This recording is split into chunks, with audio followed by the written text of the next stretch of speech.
एक छोटे से गांव में रहने वाला 10 साल का रवि फटे पुराने कपड़ों और भूख से तड़पता एक गरीब बच्चा था। उसकी माँ बीमार थी और पिता की मौत ने उसके कंधों पर जिम्मेदारी का बोझ डाल दिया था। हर रात जब पूरा गांव सोता, रवि भूखा पेट आसमान की ओर देखता और ईश्वर से मदद मांगता। एक रात जब चांद धुंधला था, रवि को झाड़ियों से एक अजीब आवाज सुनाई दी। वहां एक डरावनी लाल आंखों वाली छाया खड़ी थी। वह एक शैतान था।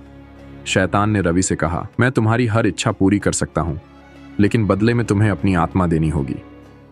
रवि डर और लालच के बीच फंस गया। उसने अपनी मां की बीमारी और अपनी भूख को याद किया। आंसू भरी आंखों से उसने कहा, अगर मेरी आत्मा देने से मेरी मां ठीक हो जाए और मुझे खाना मिल जाए तो मैं तैयार हूं।